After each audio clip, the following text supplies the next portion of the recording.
moment to welcome our students who have been very excited for this for a very long time, as well as the staff. Okay, boys and girls, another one of our very special guests who's come to teach us a little bit more about the science and technology end of it is Mr. Farquhar. Is that correct? Okay. So I'd like to thank you for coming. We've been very fortunate to have such wonderful volunteers in the Amatuer Radio Club, as well as countless volunteers behind the scenes that make an event like this happen. So tell us about all your science. Okay, I hope this thing works. Can you hear me all right? Good morning. My name is Ian Farquhar. I'm with the Radio Amateurs of Canada and also the local Loyalist City Amateur Radio Club. We're the group who are putting on the contact today with the space station. Amateur radio is a great hobby. I've been in it since I was 15 years old, and I'm really glad that we have the opportunity today to speak with Cmdr Hadfield on the space station. I'm here today to tell you about the technology we're going to use to talk to Chris Hadfield. And what we're going to do is we're going to use two-way radio technology with amateur radio here to make this contact. And we're going to use the equipment that we have laid out on the table behind here, and I think later they can come up and have a look afterwards. I'm not sure, I shouldn't say that perhaps. But if you're interested, let us know. We'll certainly arrange for you to look at some of this stuff. Now, does everybody know what a two-way radio is? I'll have a look around. Well, I see there's some that don't. Okay, briefly, a two-way radio lets you talk directly with someone else. There's no need for a cell phone, there's no need for a cell network or a home phone or anything like that. You simply push the button on the two-way radio and you're talking directly with any other person in range who's on the same channel. No monthly selfies, nothing. That's kind of neat, especially if you saw my cell bill. Now, a walkie-talkie is a two-way radio, and I happen to have one. They're really big. It's in my back pocket.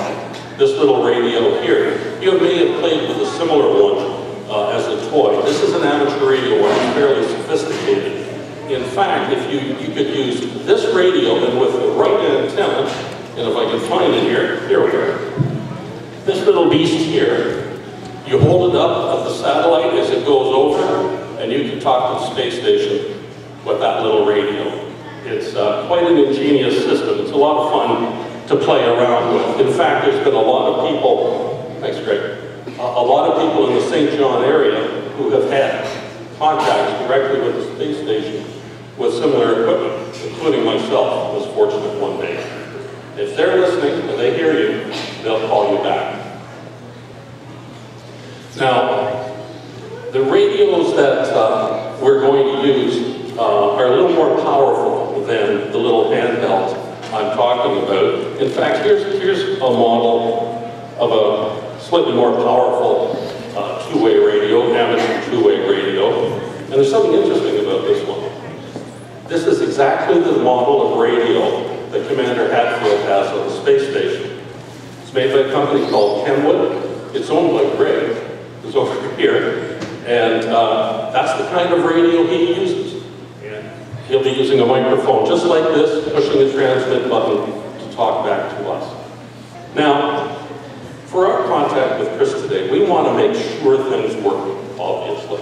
So we're going to use some slightly more sophisticated radios I want to show you, and those are the ones that are over here. And these are called transceivers. They have a transmitter and a receiver all in one box, and these are powerful transmitters and powerful receivers. And that's what we're going to use today.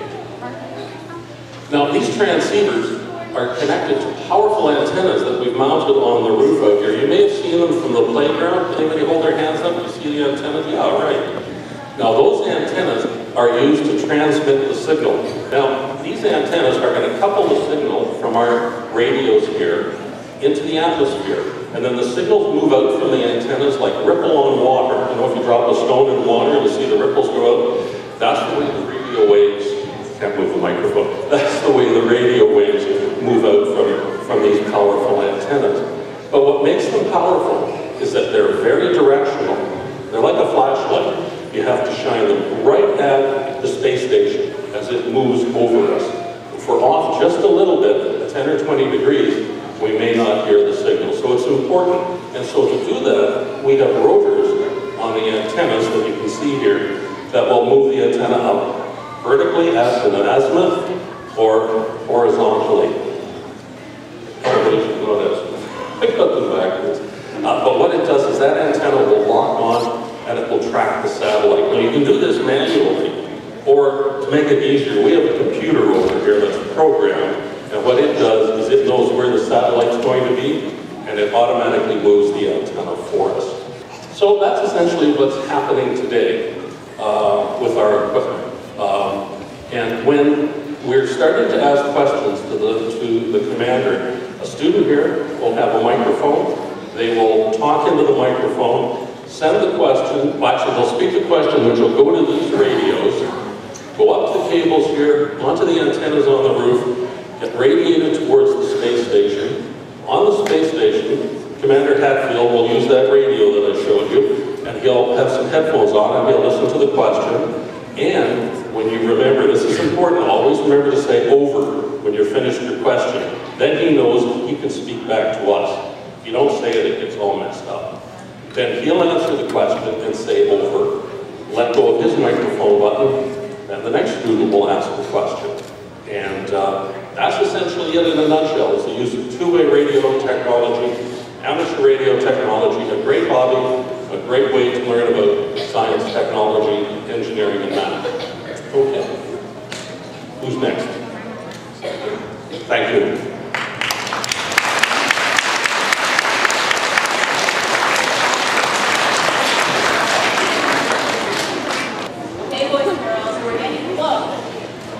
Because if I'm up on stage, that means I'm the last person to talk before Greg starts calling Commander Hadfield. So the reason why I'm up here, Ms. Mosley and I wanted to thank our staff and our students for embracing such a fantastic learning experience. So Greg, it's now up to you. And how many more minutes do we have? 2.5 minutes. Now I'm going to start calling him just before he comes here. And I'll mention a couple of things. He's traveling at 28,000 kilometers per hour. That's 8 kilometers every second. And when I start talking to him, he's going to be in Winnipeg, about 400 kilometers over Winnipeg. He's going to be 2,500 kilometers from St. John, and he's going to take 5 minutes to travel from Winnipeg to St. John. In the next 5 minutes, he's going to travel, again at 8 kilometers per second, all the way to the other side of Bermuda. He's going to be about 300 kilometers beyond Bermuda in the middle of the Atlantic Ocean, and that's going to be another distance of 2,500 kilometers, and that's going to take him another 5 minutes. So he is really traveling fast. And I think everyone here has seen a lot of the photographs that he's been taking. He's been taking pictures from the space station and sending them down to Earth via Twitter. And a lot of people have seen the picture of St. John, for instance, that was taken maybe a week and a half ago, right after the snowstorm, and you can see all the snow on the ground, and that's what he sees when he's looking down at Earth. And we're ready. I'm being told we're ready to start calling out. So I'm going to go through the procedure of calling them out. NA1SS, NA1SS. This is Victor Echo 9 Lima Charlie calling on a scheduled space contact, over. NA1SS, NA1SS, this is Victor Echo 9 Lima Charlie calling on a scheduled space contact, over. And not to get nervous, he can't hear us yet. We just want to make sure we get him the exact moment he can talk to us. NA1SS, NA1SS, this is Victor Echo 9 Lima Charlie calling in a scheduled space contact, over. NA1SS, NA1SS, this is Victor Echo 9 Lima Charlie calling in a scheduled space contact, over. I think this one's going to go. NA1SS, NA1SS, this is Victor Echo 9 Lima Charlie calling on a scheduled space contact, over.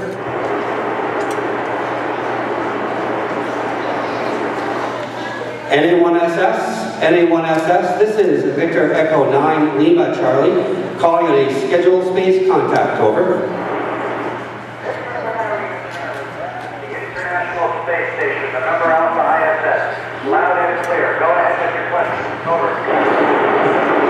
ISS, Victor Echo 9, Lima Charlie. It's great to hear your voice this morning, Colonel Chris Hadfield.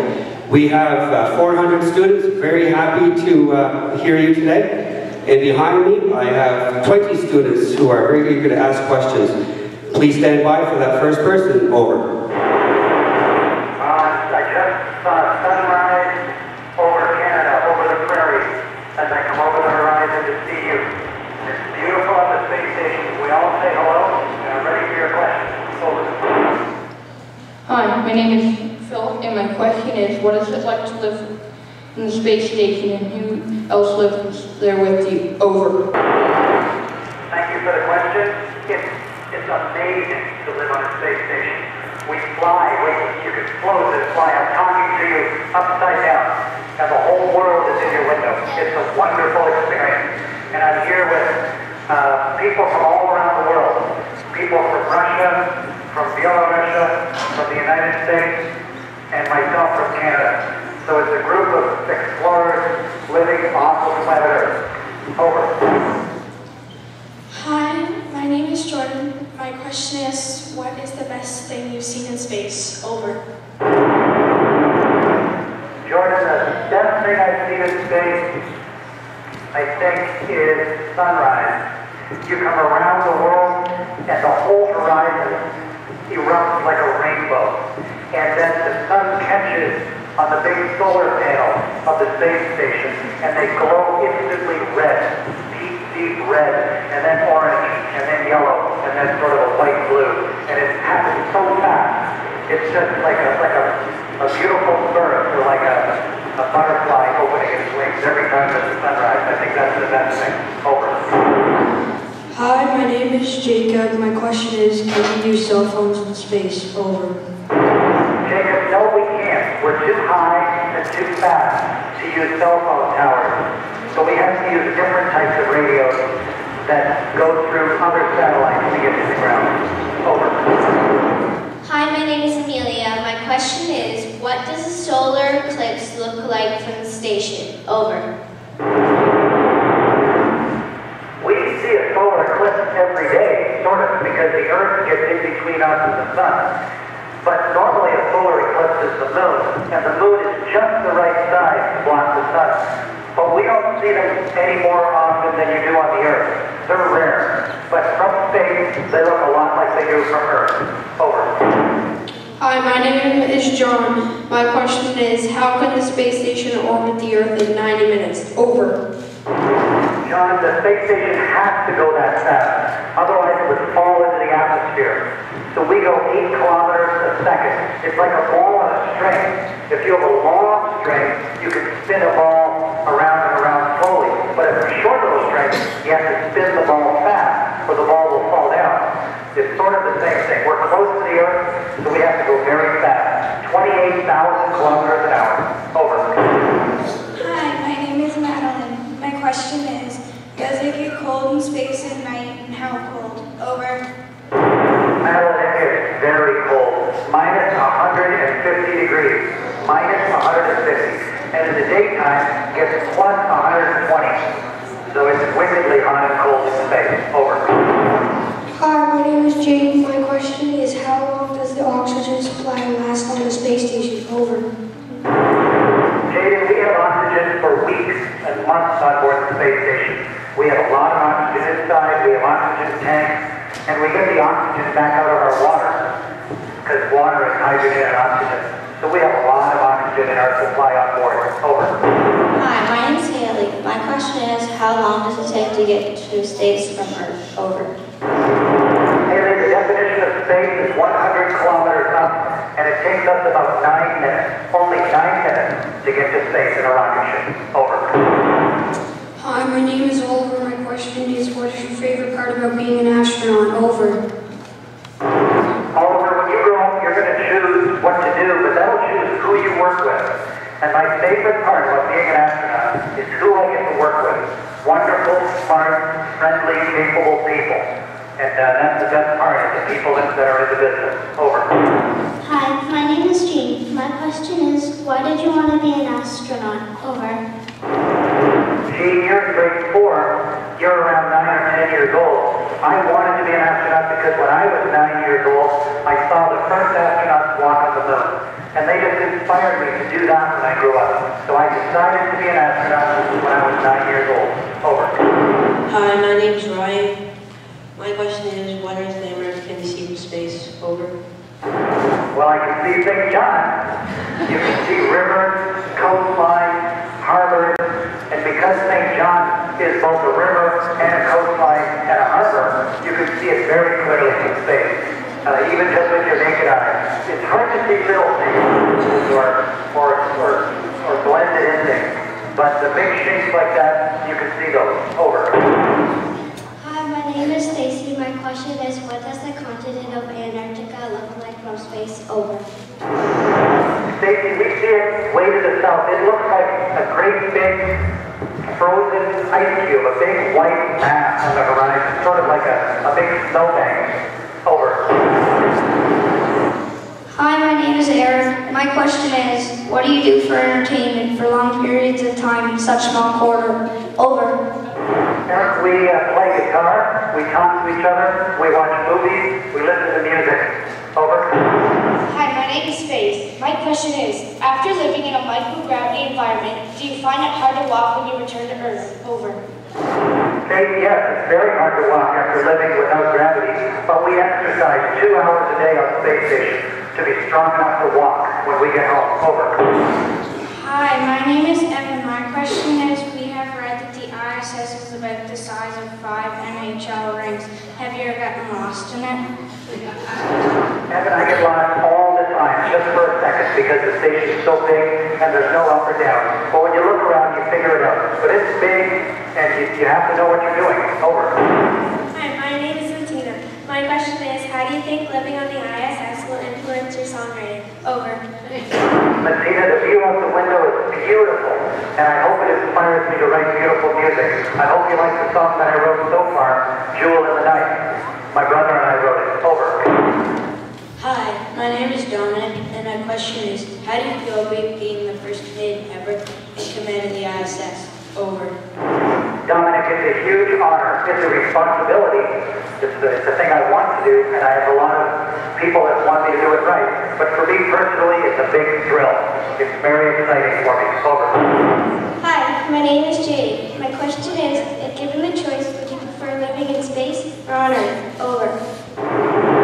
Jade, given the choice, I live on Earth because that's where all my friends and family are. But the beauty of it is, because of what I've chosen to do, I get to do both. And so can you. Over. Hi, my name is Jesse. My question is, on the space shuttle, what happens to the external fuel tank once it's jettisoned? Over. Jesse, just like a meteorite, it burns up in the atmosphere. Over. Hi, my name is Jacob. My question is, how did the ISS get into space and how does it stay there? Over. Jacob, we brought it up piece by piece on rockets and inside the space shuttle. We put it together with the big Canadian robot, Cmdr 2. And it stays here just like the moon. It just floats and flies through space. There's nothing to stop it. So it becomes an artificial, human-made satellite. Over. Chris, it's Greg, Golf Romeo Echo Golf again. And I'm going to ask Sherry, who's our teacher sponsoring this event, to speak with you. Hi Chris, I want you to know that you have a very excited student population here at Saint Rose Barnhill, and we want to thank you for taking time out of your busy schedule to speak to us. We've enjoyed your tweets, and I think we might have some future budding astronauts here based on all of the research they've done and all the information they've learned about you. Over. For the students of Barnhill and of Saint Rose, thank you for having me come with you today. Look at the pictures that I get to send you from here. Think about what you're going to do when you grow up. And start turning yourself into who you want to be today. It's amazing where life can take you. Over. Anyone else ask? Victor Echo 9, Lima Charlie. Thanks for the QSO today. And 7-3s. Victor Echo 9, Golf Lima Charlie. Over. Victor Echo 9, Lima Charlie. This is November Alpha ISS, the International Space Station. We're just about to cross the Atlantic. We're heading over the horizon. Very nice to talk with you today. Everyone take care. Very, very good to hear your voice. Bye-bye.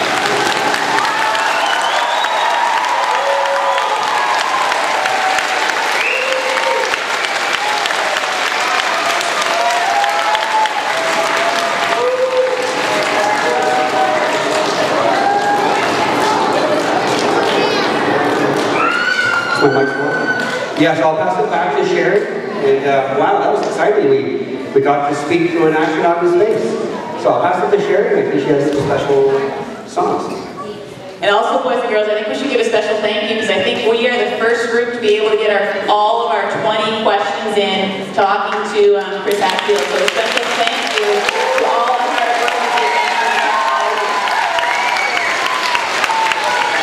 Now also, to the students who asked the question, you'll see that there's a very special picture up here, and they're going to sign their names after we finish today. And this picture is going to be presented to Chris Hadfield when he returns back in Montreal. And as you can see, there's already students that have signed for Bedford, Nova Scotia. So it's for him to have a memory of all the students who have asked him questions while he's up on the International Space Station.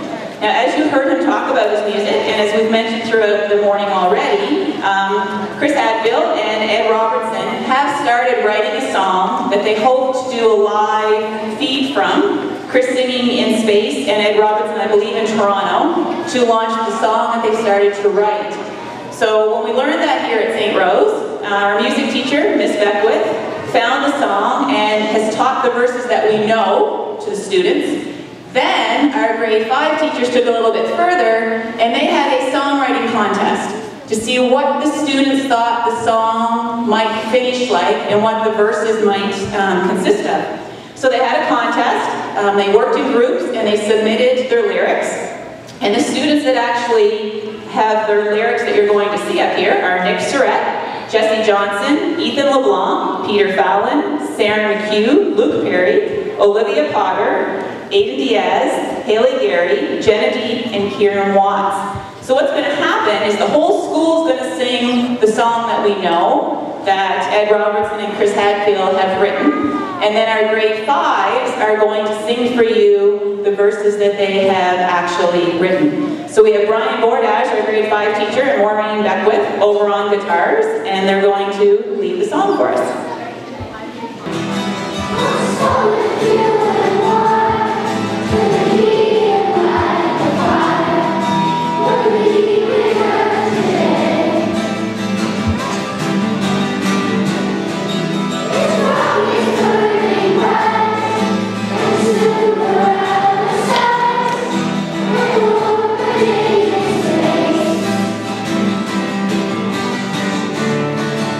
Push back in my seat.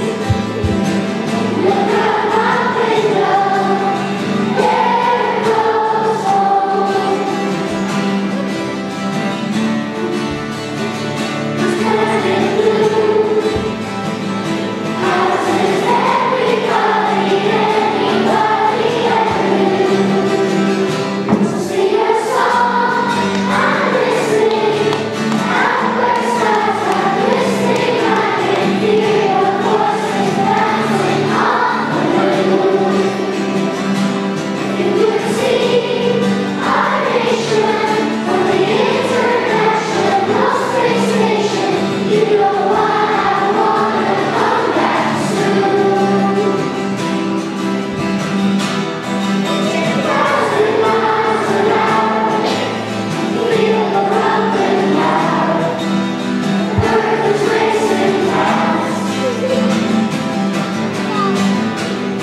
Radio Club. Peter Campbell and Greg Donchamont, really, I think they spend more time at Saint Rose School than they do with their families this Christmas. So thank you very much for that. We're going to do 3 cheers for Saint Rose, our community, Cmdr